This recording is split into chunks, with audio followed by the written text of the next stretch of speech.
Assalamualaikum warahmatullahi wabarakatuh. Senang sekali pada pagi menjelang siang hari ini saya bisa menemani kawan-kawan semua dalam acara pembekalan KKN MIT dari rumah angkatan 10 tahun 2020 UIN Wali Songo Semarang. Setelah kawan-kawan telah mendapatkan materi dari beberapa pemateri yang sebelumnya, pada sesi kali ini kita akan mengikuti materi tentang sistem pengabdian KKN berbasis daring yang akan disampaikan oleh Pak Misbah Khairuddin Zuhri MA. Sebelum kita menerima materi dari Pak Misbah, saya akan memperkenalkan beliau terlebih dahulu. Beliau adalah Misbah Khairuddin Zuhri MA, lahir di Jepara 6 Desember 1986. Beliau sekarang menjadi anggota tim dari moderasi beragama UIN Wali Songo Semarang.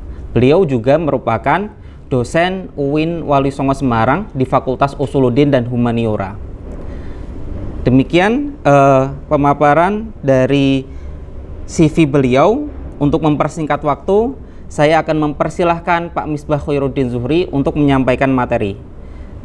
Silahkan Pak Misbah. Assalamualaikum warahmatullahi wabarakatuh.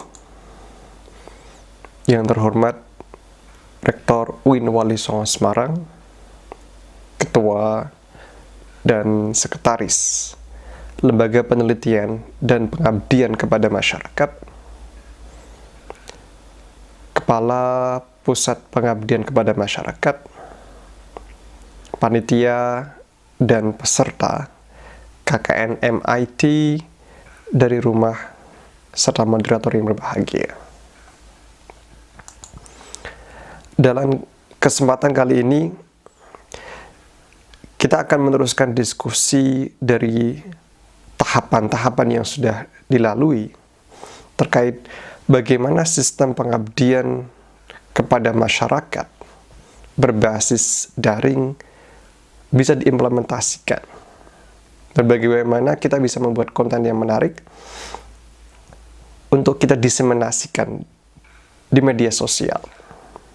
KKN MIT dari rumah merupakan jawaban atas 3 problem penting yang sedang kita hadapi. Yang pertama adalah problem teknologi, di mana kemajuan teknologi mengalami lompatan yang luar biasa, di mana seluruh aspek kehidupan memanfaatkan Internet of Things, sehingga layanan fasilitas pendidikan itu sudah bisa dilakukan secara digital, bisa dilakukan secara otomatis.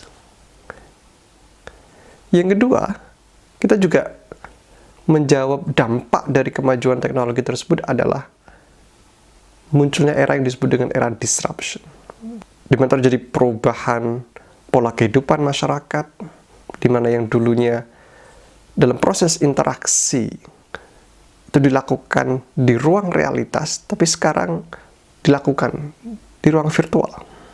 Dan yang terakhir adalah menjawab tantangan era pandemi, di mana kita tidak bisa melakukan interaksi sosial, perjumpaan sosial secara langsung, karena ada batasan berupa physical and social distancing,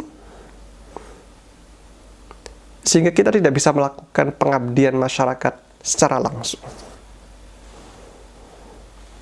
Beberapa tahun terakhir ini terjadi apa yang disebut dengan demam era disrupsi, demam industri 4.0, tapi masih dalam realitas diskusi, wacana, seminar, dan sebagainya. Seluruh seminar yang ada, itu selalu ada embel-embel pendidikan digital, pengabdian digital di era disrupsi, dan lain sebagainya. Tapi belum mewujud dalam sebuah produk. Nah, KKN MIT ini adalah jawaban atas 3 tantangan tersebut.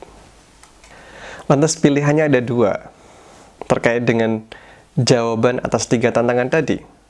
Yang pertama adalah mengadaptasikan diri terhadap 3 tantangan tadi, atau yang kedua, menyerah.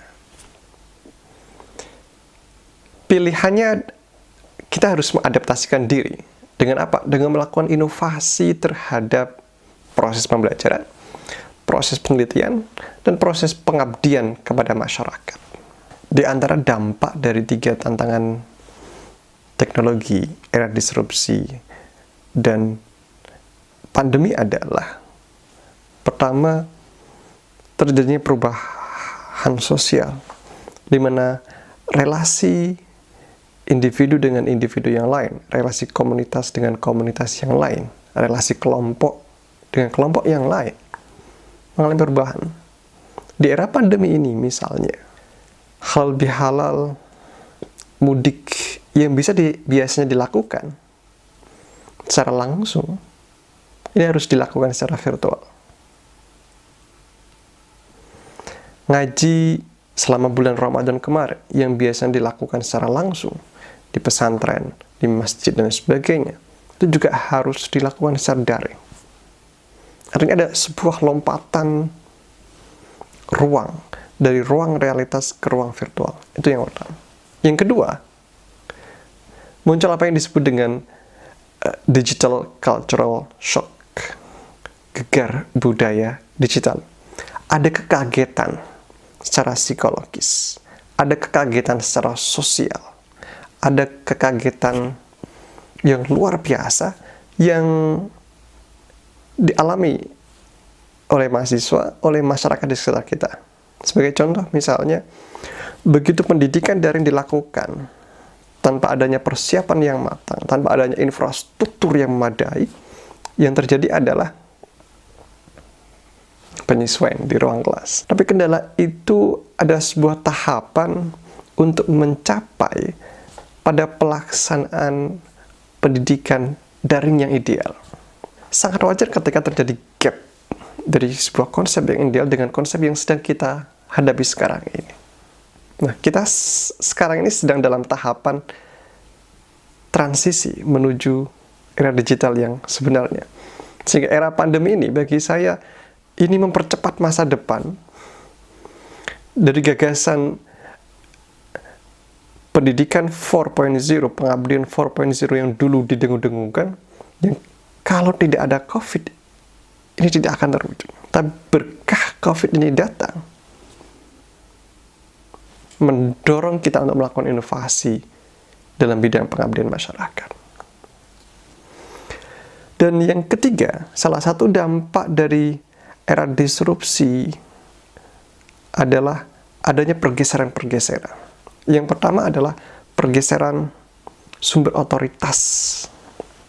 Dulu, era saya ketika kita membuat artikel, makalah untuk dipresentasikan di ruang kelas, secara mutlak kami harus pergi ke perpustakaan. Karena itu menjadi sumber utama kami untuk menulis artikel. Tapi sekarang, kita tidak harus pergi ke perpustakaan. Karena sumber digital sudah sangat melimpah, kita bisa mengakses secara bebas melalui internet. Dan ini juga berdampak pada sumber otoritas keagamaan.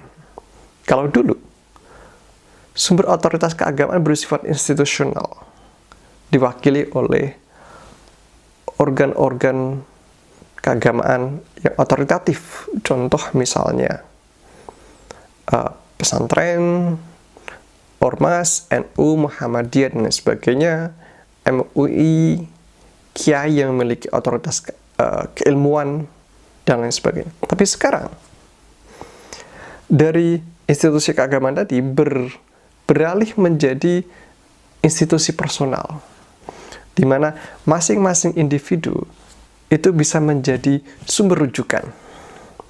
Parameternya tidak lagi pada kapasitas keilmuan seseorang, tapi justru diukur dari popularitasnya. Diukur dari seberapa banyak like yang diproduksi, seberapa banyak subscribe yang ia miliki. Dan yang keempat, terjadi pergeseran tradisi, kultur, dan lain sebagainya. Dari kultur yang sangat kompleks menjadi kultur yang minimalis, yang mudah, efisien, dan instan. Dimana dalam pergeseran tradisi ini, dulu orang bisa melakukan proses pembelajaran dalam waktu yang sangat lama, dulu zaman. Tapi di era digital ini, ada kecenderungan pembelajaran itu dilakukan secara instan. Membuat artikel bisa dikerjakan dalam waktu 1 menit dengan memindahkan artikel yang lain, kemudian diganti dengan nama. Dalam proses memahami ilmu itu juga bisa dilakukan secara efisien dan instan. Dampaknya adalah pengetahuannya tidak matang, pengetahuannya mudah hilang. Baru dipelajari, keluar kelas, sudah lupa.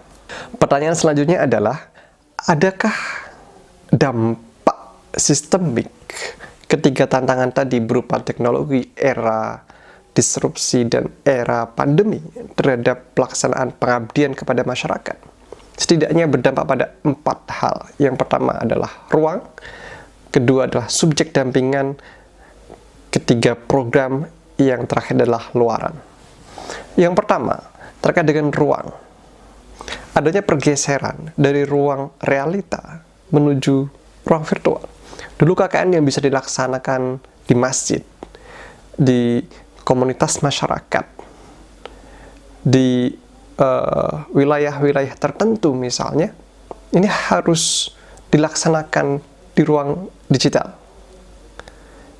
Otomatis beberapa konsekuensi lainnya juga akan menyesuaikan terkait dengan subjek dampingan, program, dan luaran. Dulu misalnya teman-teman harus menyewa kontrakan, kos-kosan untuk melakukan koordinasi. Sekarang teman-teman hanya butuh grup WA untuk melakukan koordinasi internal di masing-masing posko. Jadi poskonya sekarang posko virtual, posko digital. Teman-teman tidak lagi menganggarkan untuk sewa kos. Justru yang butuh dianggarkan adalah paket data. Pastikan paket datanya aman untuk melakukan koordinasi, sosialisasi, diskusi, menjalankan program, dan membuat luaran. Yang kedua adalah subjek dampingan. Kalau dalam KKN normal, teman-teman boleh bebas menentukan subjek dampingan. Tidak ada batasan usia, tidak ada batasan umur, tidak ada batasan kecakapan. Siapapun bisa didampingi dalam proses KKN ini. Akan tetapi dalam KKN virtual, KKN digital, ada prasyarat utama, yakni kecakapan digital dan kecakapan literasi digital. Butuh dipastikan subjek dampingan adalah mereka yang memiliki kecakapan digital, menggunakan HP, memanfaatkan fitur-fitur yang mensupport program yang akan dilaksanakan, dan bisa melakukan interaksi di ruang digital. Ini prasyarat utama. Sehingga butuh dipastikan dalam pemilihan terhadap subjek dampingan, itu komunitas, lembaga yang peserta binaannya nanti, dia memiliki kecakapan digital. Minimal memiliki HP, dia bisa mengoperasikan. Kalau tidak memiliki kecakapan penggunaan HP, setidaknya dia punya potensi untuk diedukasi dan mau belajar. Itu prasyarat utama. Yang ketiga, programnya juga program-program virtual. Mulai dari diskusi, sosialisasi, pendampingan, dan lain sebagainya. Kalau dulu teman-teman harus datang ke masjid, ke TK, ke sekolah untuk melakukan pendampingan kegiatan di tengah masyarakat. Nah, sekarang proses pendampingan yang kita lakukan itu bukan di ruang digital. Contoh misalnya begini, teman-teman akan mendampingi pemuda di sebuah desa terkait dengan produksi literasi digital, moderat, atau mendampingi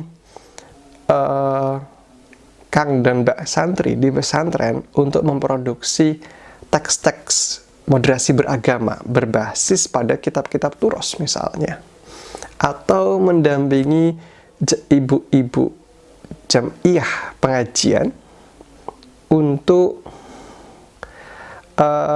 memproduksi konten-konten terkait dengan pengasuhan damai di ruang digital, atau memproduksi konten-konten anti-hoax dalam grup-grup ibu-ibu misalnya, dan lain sebagainya. Sehingga nanti mulai diskusi, sosialisasi, pendampingan, itu dilakukan secara virtual. Dan yang terakhir, luaran. Output-outcome-nya itu juga virtual. Kalau dulu, outputnya bisa berupa arah petunjuk jalan, bisa berupa fasilitas masyarakat, berupa air bersih, irigasi, dan lain sebagainya. Tapi sekarang, luarannya bisa berupa fisik. Contoh misalnya teman-teman yang tertarik untuk membuat aplikasi yang bisa mensupport pengabdian berbasis masyarakat, membuat web yang itu bisa mensupport masyarakat tertentu atau komunitas tertentu, atau berupa konten-konten yang sudah dikonsep oleh panitia berupa flyer, berupa video, berupa meme, poster, dan lain sebagainya, yang itu ada hubungannya dengan 4 hal dasar. Yang pertama terkait dengan bagaimana kita merespon COVID berdasarkan latar belakang masing-masing. Yang latar belakangnya psikologi, bagaimana psikologi ini mengedukasi masyarakat terkait dengan well-being, mental health, dan sebagainya. Atau terkait bagaimana literasi sains dan agama ini bisa disinergikan. Karena sampai sekarang kita memiliki tantangan yang luar biasa, bagaimana mengedukasi masyarakat terkait dengan literasi sains. Karena di beberapa masyarakat, literasi agamanya lebih kuat daripada literasi sainsnya. Sehingga mereka mengabaikan untuk menggunakan masker, mengabaikan untuk berkerumun, dan sebagainya. Karena mereka meyakini ajal dan mati adalah persoalan takdir ilahi. Sehingga di sini literasi agamanya lebih kuat daripada literasi sains.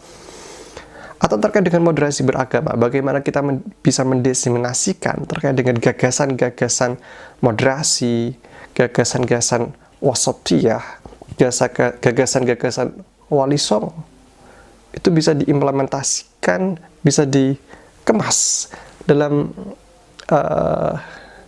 tampilan yang lebih menarik, dalam meme, dalam infografis yang lebih Instagramable.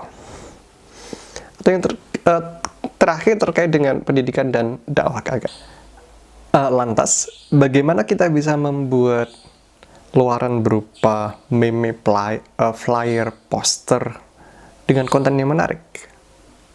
Maka syaratnya adalah kita harus memiliki theoretical framework, konsep dasar dari KKN ini. Yang pertama, kita harus memilih kondisi yang akan kita respon. Contoh misalnya, tentukan dulu kondisi apa yang ingin Anda respon. Contoh misalnya begini, kondisi yang Anda respon adalah terkait dengan rendahnya literasi sains di desa Anda atau di komunitas Anda.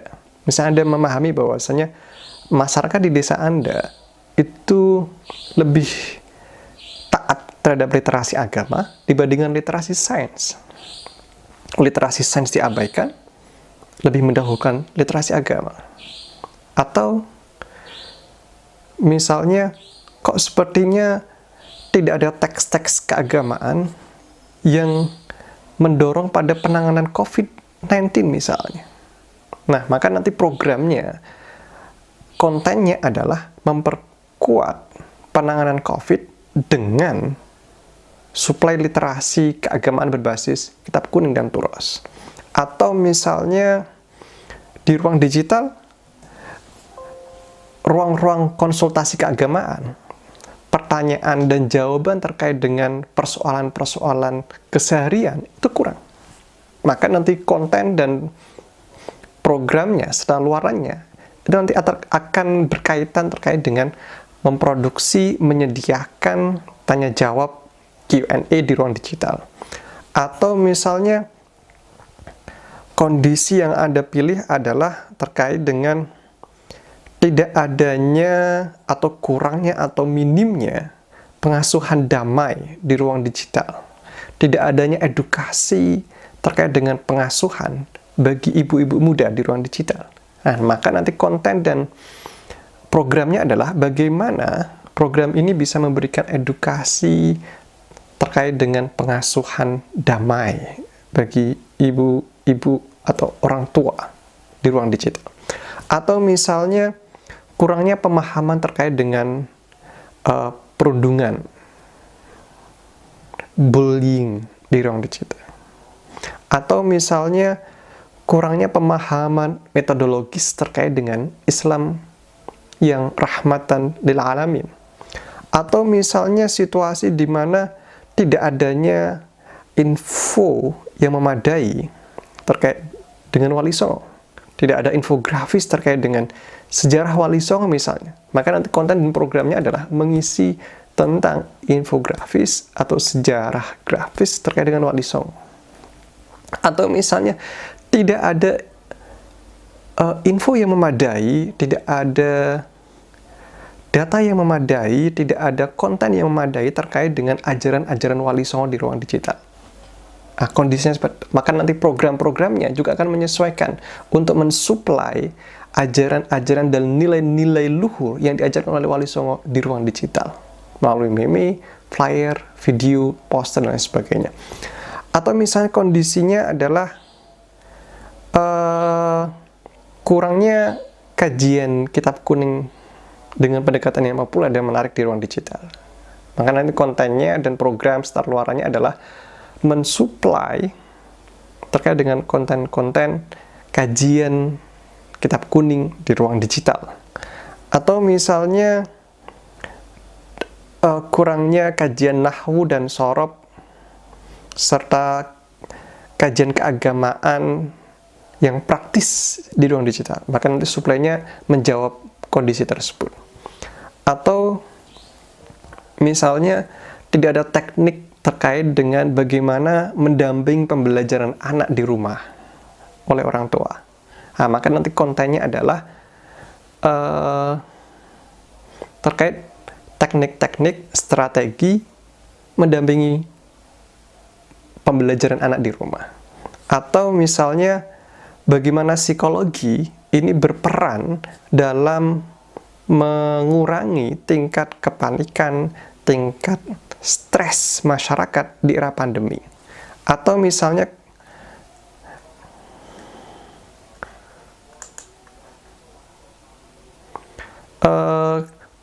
minimnya kajian keislaman yang dikemas dengan augmented reality misalnya. Maka nanti program luarannya itu berupa kajian keislaman berbasis augmented reality misalnya, dan lain sebagainya. Sangat banyak kondisi saat ini yang bisa dipilih. Nanti setelah kita memilih kondisi yang ditentukan, maka kita nanti akan memilih subjek dampingan. Nah, contoh misalnya terkait dengan rendahnya literasi sains terkait dengan COVID di masyarakat, maka nanti pilihlah subjek dampingan yang sesuai.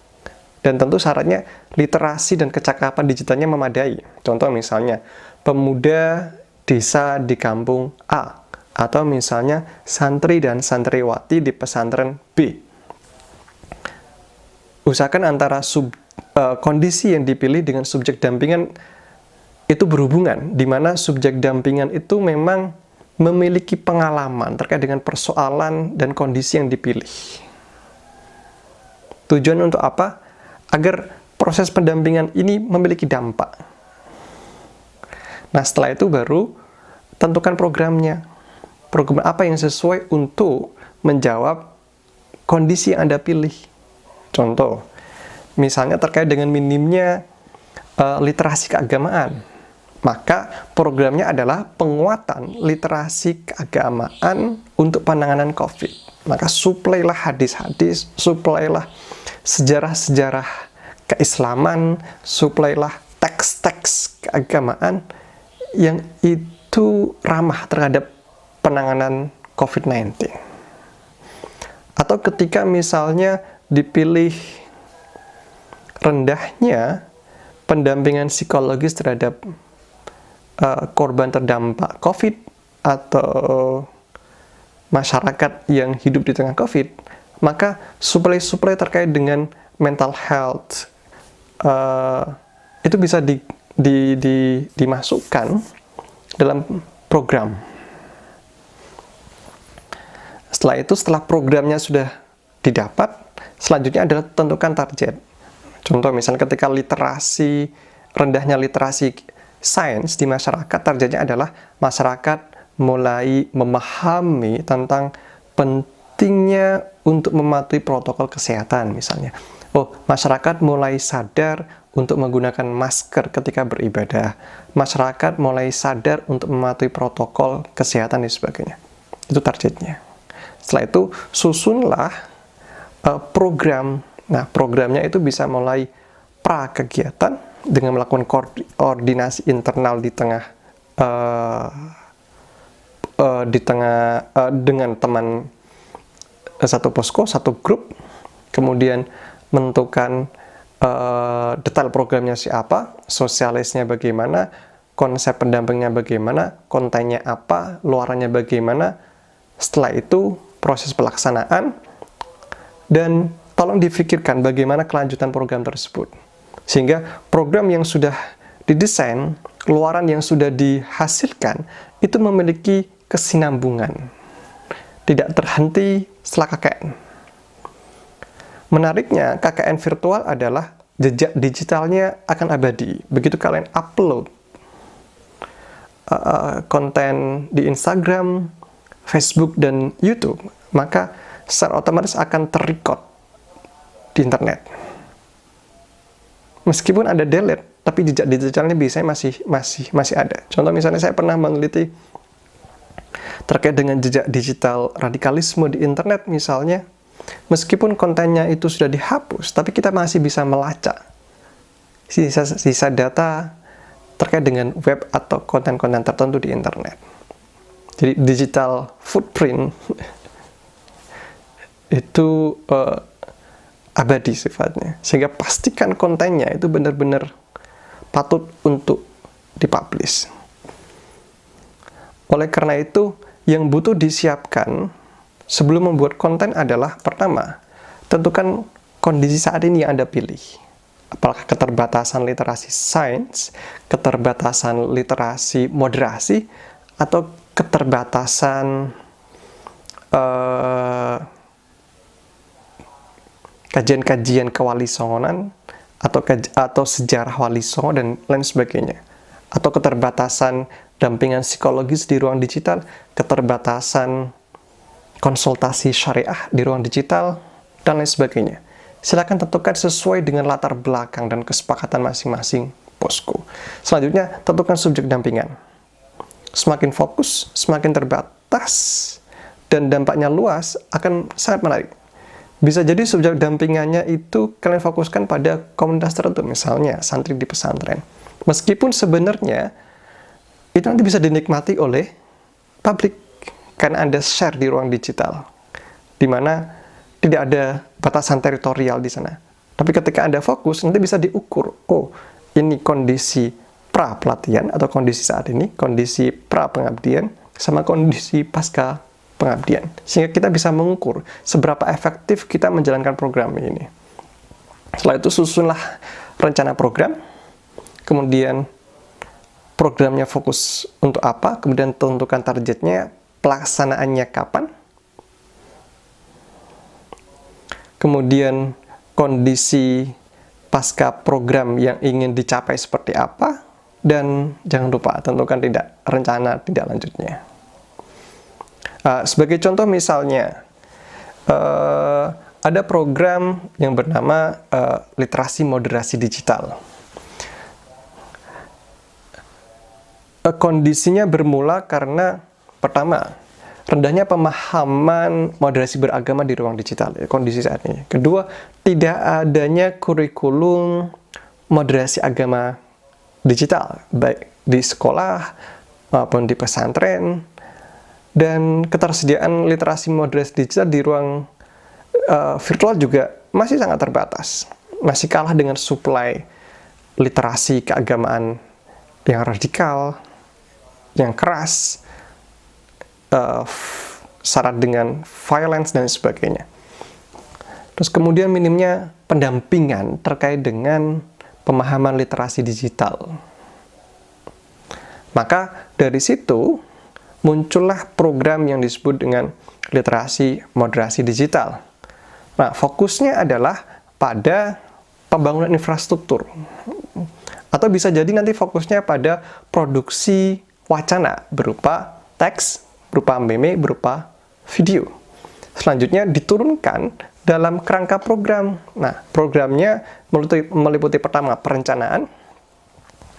Misalnya ditentukan dulu kira-kira subjek dampingan atau lembaga yang diajak kerjasama itu mana saja. Apakah pesantren, atau misalnya komunitas rentan, atau Karang Taruna, dan lain sebagainya. Tentukan itu dulu. Yang kedua, setelah Anda bertemu dan berkomunikasi dengan subjek dampingan atau lembaga atau organisasi yang bekerja sama, maka tentukan jenis program apa yang sesuai dengan subjek dampingan tersebut. Bisa jadi programnya sama, subjek dampingan berbeda, maka berdampak pada program yang berbeda pula. Karena misalnya yang satu literasi digitalnya bagus, yang satu literasi digitalnya tidak bagus. Sehingga ketika literasi digitalnya tidak bagus, maka butuh prerequisite, pelatihan tambahan berupa bagaimana menggunakan HP, bagaimana mengaplikasikan program dan sebagainya. Tapi ketika sudah literasi digital sudah bagus, maka tidak memerlukan program ini. Maka dilihat dulu apakah sesuai atau tidak. Atau yang ketiga, subjek dampingan ini akan berpengaruh pada bahasa yang digunakan. Ketika subjek dampingannya adalah anak pesantren, maka gunakan bahasa-bahasa yang familiar dengan dunia pesantren. Ketika subjek dampingannya adalah anak kampus, maka gunakan bahasa-bahasa yang familiar bagi masyarakat, bagi mahasiswa di kampus.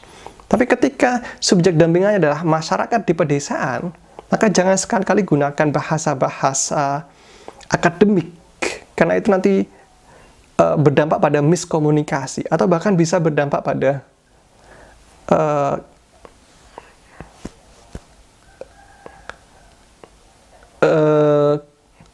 misunderstanding, dan itu butuh dihindari. Sehingga memahami subjek dampingan sangat penting ketika nanti kita membuat konten. Setelah tahapan-tahapan program dibuat, maka kemudian kita berpikir dalam tataran pelaksananya bagaimana. Misalnya, bagaimana cara kita mengajak subjek dampingan ini untuk berdiskusi, apakah di Facebook, di Instagram, atau di YouTube, atau di WA misalnya. Bagaimana proses pendampingan, bagaimana proses sosialisasi, kemudian bagaimana teman-teman mendevelop konten-kontennya, konten Instagram dan sebagainya. Nanti kita akan bahas lebih detailnya. Yang selanjutnya, ketika kita pilih misalnya literasi moderasi digital, misalnya terkait dengan pembuatan Android, maka buatlah tahapan-tahapan. Men-set up program, kemudian mendevelop program, kemudian melakukan uji coba, kemudian mendiseminasikan, kemudian perbaikan kan hasil dari masukan-masukan beberapa pihak, kemudian baru dipublish. Atau ketika itu berkaitan dengan produksi literasi moderasi, maka butuh ada pertama diskusi terkait dengan konten meme dan flyer yang akan dipublish di Facebook, di YouTube, dan Instagram misalnya. Butuh kajian teks, kemudian butuh teknik untuk mendesain dan sebagainya. Kemudian mendiskusikan caption apa yang sesuai, siapa yang bertanggung jawab untuk melakukan program sampai pelaporan. Itu butuh ada job deskripsi yang jelas di situ. Atau misalnya contoh program kedua, misalnya tolak hoax COVID-19. Kondisi saat ini misalnya kita seringkali mendengar beberapa berita hoax di sekitar kita terkait dengan COVID-19. Contoh misalnya kita mendengar bahwasanya ada ada warga yang positif 19 misalnya. Nah, biasanya karena ada kecemasan, ketakutan dan sebagainya, warga meresponnya dengan respon yang berlebihan karena ketakutan dan kecemasan tadi.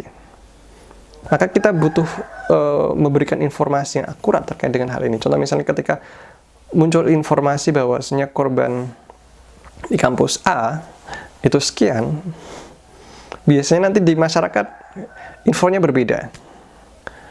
Maka kita butuh mengedukasi masyarakat dengan program misalnya anti hoax COVID-19. Programnya berupa apa?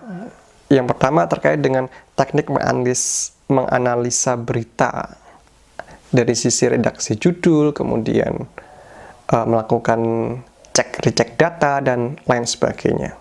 Pertanyaannya, dalam menjalankan program dan mendiseminasikan luaran, platform apa saja yang kita gunakan? Ada 3 platform yang ditawarkan. Yang pertama adalah YouTube. Ini untuk mempublish luaran berupa video. Dan kita juga bisa melakukan pendampingan dan sosialisasi lewat YouTube Live di sana. Yang kedua, kita bisa menggunakan Instagram, di mana konten-konten berupa meme, sesuatu yang sifatnya visual, atau audio visual, atau kombinasi antara visual dan teks. Misal, ada visualisasi infografis, karena penjelasannya kurang, maka nanti bisa dimasukkan dalam caption. Jadi nanti bisa kombinasi antara teks dengan visual. Atau yang lebih mencakup semuanya adalah bisa menggunakan Facebook. Jadi bisa mencakup teks, visual maupun audiovisual. Nah, platform-platform ini yang memudahkan untuk menjalankan program.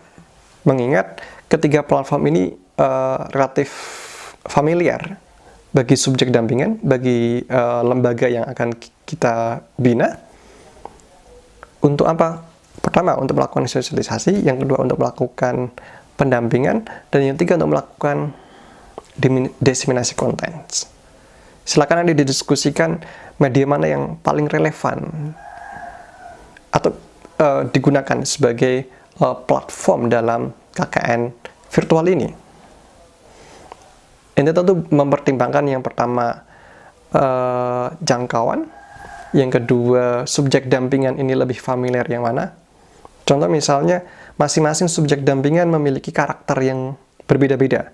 Bisa ada subjek dampingan yang lebih senang menggunakan Instagram, ada subjek dampingan yang lebih senang menggunakan Facebook, dan ada yang senang menggunakan YouTube. Maka pertimbangan ini menjadi penting untuk mengoptimalkan salah satu platform. Bisa menggunakan semuanya, tapi mungkin ada salah satu platform yang dioptimalkan mengingat subjek dampingan relatif intens menggunakan platform tersebut.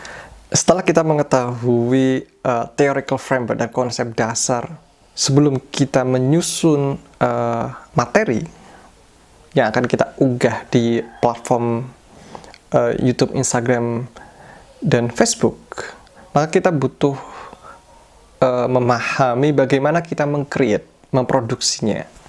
Setidaknya ada 2 hal yang butuh kita pahami dan kita kuasai dalam memproduksi konten tadi. Yang pertama adalah kita butuh membedakan antara konten dan teknik. Konten ini nanti akan terkait dengan isi, sementara teknik adalah bagaimana kita menghidangkan konten itu dengan teknik yang berbeda-beda. Jadi contoh misalnya, saya ingin menyampaikan konten atau isi terkait dengan moderasi beragama. Maka saya butuh melakukan kajian terlebih dahulu terkait dengan kondisi yang saya pilih misalnya. Kemudian subjek dampingan, kemudian target yang ingin saya capai. Maka kontennya nanti akan menyesuaikan ketiga hal tersebut. Untuk apa? Agar kontennya ini benar-benar tepat sasaran. Maka untuk membuat konten yang baik, kita harus berpegang teguh pada 3 aspek. Yang pertama adalah kontennya harus benar. Kedua, kontennya bermanfaat. Yang ketiga, memiliki nilai lebih, beneficial addition. Yang pertama, kontennya harus benar. Jangan sampai konten yang kita produksi ternyata salah dari sisi sumber, dari sisi validasi kebenarannya, dan lain sebagainya. Justru kita nanti akan menyebarkan konten-konten yang hoax, yang tidak benar, dan sebagainya. Ini butuh kita hindari. Caranya apa? Dengan melakukan validasi, cek, recheck berkali-kali sampai kita benar-benar mendapatkan kepastian bahwasanya data itu benar. Sebagai contoh begini, ada teman yang bertanya kepada saya terkait dengan fatwa diperbolehkannya sholat Jumat di tengah pandemi. Kemudian dia share link kepada saya. Fatwa itu diembel-embeli sebagai fatwa Syekh Yusuf Qaradawi, seorang mufti besar di Qatar. Nah, dulu saya pernah kerja di research center di Qatar. Kemudian dia tanya kepada saya tanya kepada teman-teman di Qatar, di research center, Qaradawi Center. Kemudian saya konfirmasi bahwasanya itu bukan fatwa Syekh Yusuf Qaradawi. Ternyata itu adalah fatwa salah seorang mufti di Mauritania. Kemudian di internet, data yang sama, landasan fatwa yang sama, tinggal diganti namanya. Dari mufti Mauritania menjadi mufti Qatar, Syekh Yusuf Qaradawi. Sehingga cek, recheck, validasi data menjadi benar. Validasinya bisa berupa isi dari materi yang akan kita sampaikan, atau sumbernya. Cek. Kalau perlu, cek, recheck sumbernya dari sumber yang asli. Jangan asal comot dari internet. Ini menjadi penting sebagai tanggung jawab akademik kita di kampus. Meskipun sumbernya sudah banyak, pastikan itu benar-benar dari sumber asli, original resource. Jika itu adalah kutipan dari kitab kuning, pastikan antara teks yang Anda kutip itu sama dengan kitab aslinya. Sehingga dari sisi kebenaran itu sudah loss. Yang kedua, setelah aspek pertama selesai, pastikan pada aspek manfaatnya ini benar-benar dibutuhkan oleh subjek dampingan. Jangan-jangan tidak dibutuhkan. Misalnya, terkait dengan literasi sains, masyarakat kita itu butuh landasan dari kitab kuning misalnya. Yang kalian suplai adalah landasan atau literasi kesehatan dari WHO. Sementara beberapa masyarakat itu anti dengan perspektif barat misalnya. Sehingga butuh dipilih dosis yang tepat, menu yang relevan. Dan yang ketiga, upayakan untuk mengeksplor ide-ide baru dengan berpikir out of the box. Caranya dengan apa? Pertama, hadirkan kebaruan dalam konten Anda. Kebaruan itu bisa dari sisi tampilan atau visualnya atau cara menyampaikannya, atau dari sisi kontennya tersendiri misalnya. Misalnya sama-sama terkait dengan literasi COVID atau literasi moderasi, tapi ada memiliki distingsi misalnya. Disampaikan dengan kartun misalnya, disampaikan dengan infografis, disampaikan dengan tampilan dengan degradasi warna yang lebih menarik misalnya, dan sebagainya. Atau misalnya dari sisi originalitas, Oh, Anda ini memproduksi konten sendiri, tidak mencomot sana-sini, tidak mengutip pendapat-pendapat yang ada. Itu memang benar-benar hasil diskusi Anda yang Anda kira dan rasa ini lebih pas dengan subjek dampingan, dengan lembaga yang Anda dampingi. Nah, ini menjadi menarik, sehingga bahasanya disesuaikan dengan bahasa subjek dampingan. Contoh misalnya begini, bahasa yang Anda gunakan adalah bahasa Jawa, atau bahasa Ngapak, atau bahasa daerah di mana subjek dampingan itu hidup. Bisa jadi bahasa ini menjadi nilai pembeda yang lebih mudah diterima oleh subjek dampingan Anda. Misalnya Anda menggunakan bahasa Jawa, atau Anda memaparkannya dengan menggunakan tulisan pegon misalnya, yang masih jarang digunakan oleh beberapa pihak. Nah, ini menjadi distingsi yang menarik. Atau dari sisi kreativitas dan lain sebagainya. Setelah kita selesai dalam tahapan mempersiapkan konten, tahapan selanjutnya adalah dalam aspek teknik, bagaimana kita membungkus, mempackaging konten yang sudah kita siapkan. Maka antara konten dan packaging dan teknik membungkus konten ini menjadi penting. Bisa jadi konten yang menarik, tapi karena packagingnya tidak eye-catching, tidak memberikan efek viral di tengah masyarakat, tidak memberikan dampak, tidak ada impression bagi masyarakat, tidak ada kesan sama sekali. Tapi karena misalnya kontennya biasa saja, tapi karena teknik membungkusnya itu sangat baik, sangat memperhatikan selera masyarakat, sangat memperhatikan keinginan dari subjek dampingan, bisa sangat diterima, bahkan dampaknya bisa di-share, dibagikan dari satu grup ke grup yang lain. Maka kombinasi antara materi yang baik dan teknik yang memadai itu menjadi penting. Agar apa? Agar materi yang kita sampaikan itu bisa diterima sangat baik oleh binaan kita. Tujuannya untuk apa? Untuk memberikan big impact di tengah masyarakat, memberikan dampak yang luar biasa bagi masyarakat. Saya sangat bangga sekali nanti ketika konten yang Anda share di grup Anda, di binaan Anda, masuk ke grup UIN Wali Songo. Tapi yang nge-share bukan dosen atau DPL Anda, tapi oleh masyarakat binaan Anda, kemudian masyarakat binaan Anda nge-share ke grup-grup, sampai nanti di-share oleh grup UIN Wali Songo ke komunitasnya. Ini berarti konten Anda diterima. Penerimaan materi itu biasanya terdiri dari dua. Materinya bagus, cara packagingnya juga. Nah, teknik packaging konten yang bagus itu ada dua tahapan. Tentu kapasitas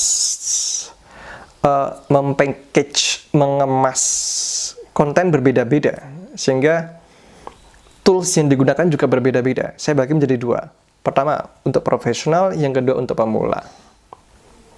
Flyer misalnya, untuk teman-teman yang sudah familiar dengan desain grafis misalnya, bisa menggunakan beberapa tools yang sangat familiar, misalnya untuk mendesain flyer, poster, dan lain sebagainya. Teman-teman bisa menggunakan CorelDRAW, atau bisa menggunakan Adobe Photoshop, atau bisa menggunakan Adobe Illustrator. Nah, bagi teman-teman yang ingin memproduksi video misalnya, bisa menggunakan Corel Video Studio, atau bisa menggunakan Adobe Premiere, atau biar bisa ada efek atau tampilan-tampilan yang lain, teman-teman bisa mengoptimalkan dengan menggunakan Adobe After Effects. Atau ketika teman-teman ingin lebih praktis dan mudah, teman-teman bisa menggunakan Filmora. Nah, sekarang kalau untuk pemula, kira-kira tools apa yang bisa dimanfaatkan?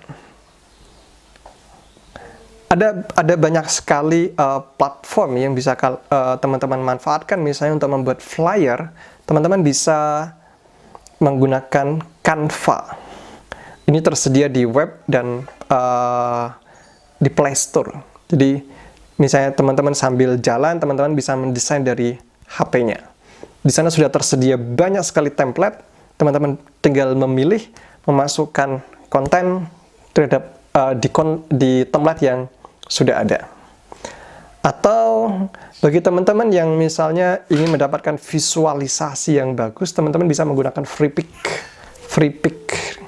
Teman-teman tinggal pilih, misalnya memasukkan template apa yang dikehendaki, masukkan, di-download, kemudian nanti diolah di tools profesional tadi. Bisa menggunakan Corel, bisa menggunakan Adobe Illustrator, dan lain sebagainya.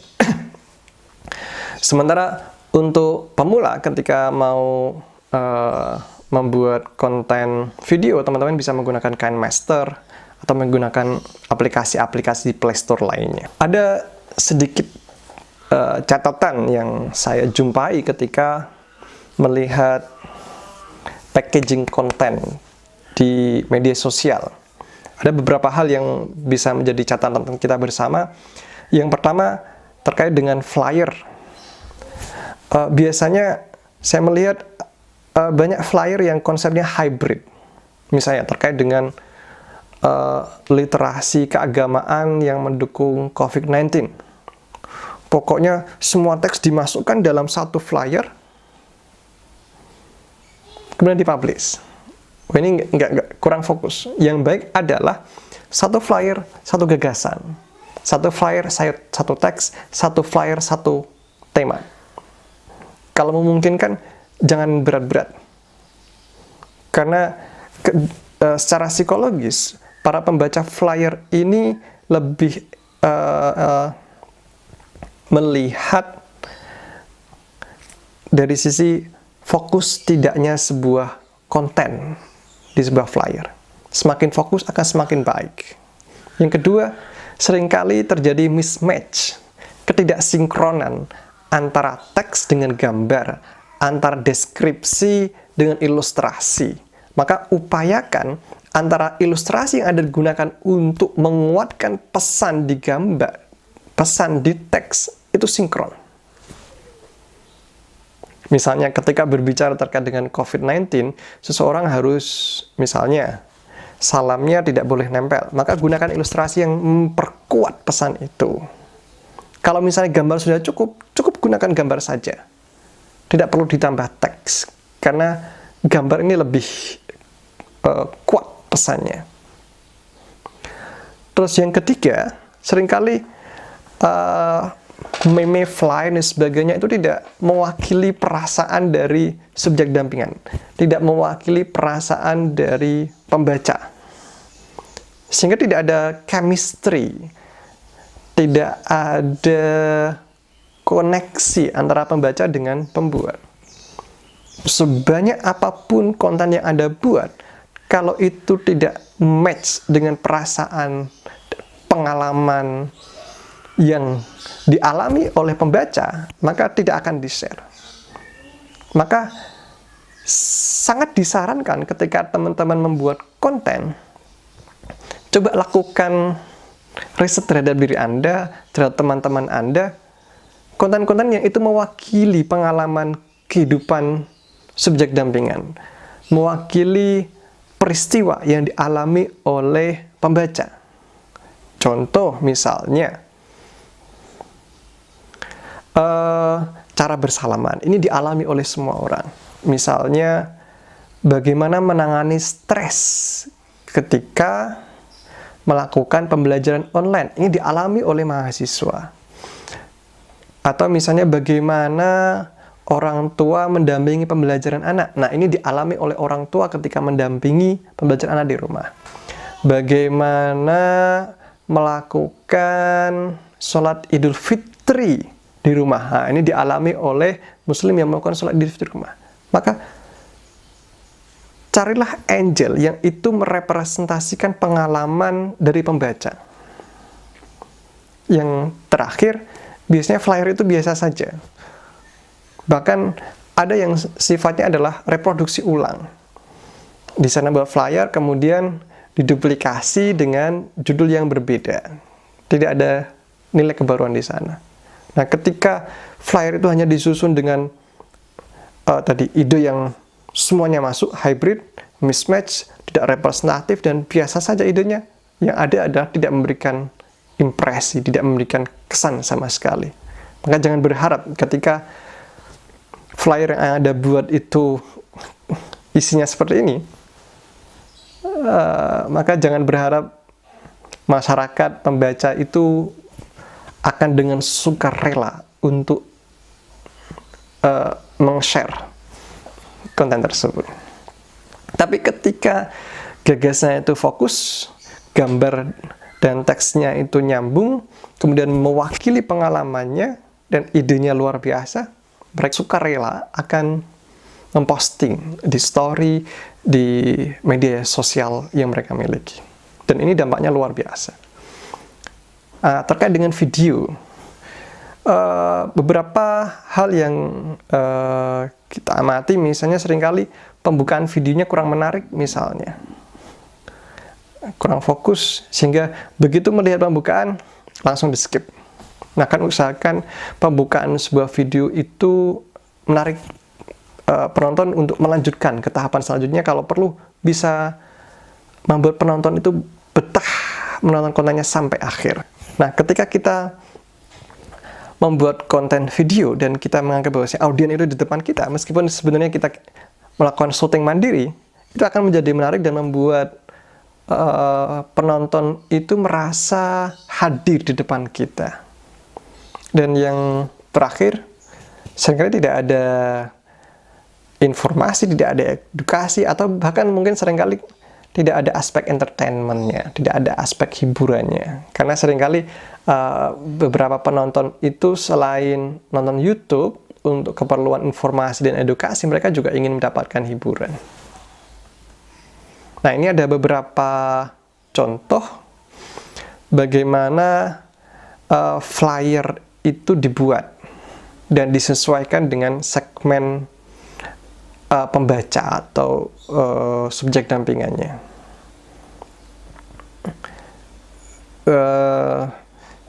Bagi saya desain, kemudian visual atau audiovisual itu adalah passion. Kalau Anda menyukainya, maka konten dan packagingnya itu adalah merepresentasikan situasi batin Anda. Sejak mahasiswa sebenarnya saya suka untuk mendesain. Ada beberapa cover, misalnya ada cover di LPM Media, dua cover yang saya desain. Alhamdulillah tahun 2012 mendapatkan penghargaan. Yang pertama berjudul Haji Tak Taji, yang kedua Mengimani Kafir. Dua cover ini terpilih, yang pertama sebagai gold winner, yang kedua sebagai silver winner. Dari pengalaman-pengalaman itu kemudian menginspirasi untuk membuat konten-konten yang itu bisa mengedukasi masyarakat. Khususnya kemarin saat pandemi, kami di kantor staf pimpinan membuat konten-konten untuk mengedukasi masyarakat tentang pentingnya literasi sains di masa pandemi. Contoh misalnya begini, yang pertama terkait dengan bagaimana mengedukasi masyarakat terkait dengan hidup sehat. Misalnya bagaimana cara cuci tangan, kemudian bagaimana cara salaman yang alternatif, yang itu kita desain dengan tampilan infografis saja. Dan kita selingi dengan beberapa teks kecil di bawahnya. Terus kemudian kita juga mencoba untuk masuk dalam tataran psikologis misalnya, tapi dengan tampilan-tampilan yang ringan. Contoh misalnya, dalam era pandemi kita butuh mensinergikan beberapa aspek. Yang pertama, kita butuh menjaga jarak aman, kemudian meningkatkan imun, kemudian menguatkan iman. Semoga kita sehat, amin. Jadi diksi-diksinya kita pilih agar mudah dicerna, mudah dipahami oleh pembaca. Atau misalnya konten-konten yang berkaitan dengan kesehatan mental misalnya. Ini sebenarnya untuk menghibur diri sendiri, terus kemudian jadilah konten. Misalnya, jika kau lelah, bahagiakan hatimu. Ini cara terapi mandiri sebenarnya ketika kita stres, ketika kita capek, maka ketika kita membahagiakan hati, maka capek itu perlahan akan hilang. Atau misalnya kita membuat konten terkait dengan bagaimana para ibu-ibu, bapak-bapak itu melakukan pekerjaan dari rumah. Jangan dikira ketika WFH, work from home, itu mereka tidak bekerja, tapi justru mereka melakukan dua aktivitas secara bersamaan. Yang pertama, mendampingi anak belajar di rumah, 3 malam. Yang kedua, menjalankan tugas di rumah. Dan ketiga, menjalankan rutinitas harian. Itu luar biasa berarti. 3 aktivitas dilakukan secara bersamaan, dan itu tidak mudah. Seringkali stres, seringkali ada dampak-dampak psikologis lainnya. Nah, kita buat konten, satu konten kalau tidak salah ini sampai 17 konten. Jadi satu flyer, kemudian kita di swap sampai 17. Isinya terkait dengan bagaimana, kira-kira apa kendala yang dihadapi oleh orang yang bekerja di rumah dan bagaimana solusinya. Jadi fokus pada info dan solusi bagaimana kita bekerja di rumah secara baik. Atau konten-konten yang lain yang teman-teman bisa melihat di PPT yang saya lampirkan berikut ini. Terima kasih, semoga bermanfaat. Wassalamualaikum warahmatullahi wabarakatuh. Ya, demikianlah pemaparan dari materi sistem pengabdian KKN berbasis daring yang disampaikan oleh Pak Misbah. Yang perlu dicatat oleh kawan-kawan adalah apa yang disampaikan tadi bisa menjadi dasar bagi kalian bagaimana menyusun materi-materi untuk meme, flyer, video yang akan kalian laksanakan di rumah. Jadi materi tadi harap diperhatikan baik-baik. Demikian sesi kali ini. Saya Nur Ahmad mengakhiri sesi kali ini dengan ucapan Alhamdulillahirabbil alamin. Wassalamualaikum warahmatullahi wabarakatuh.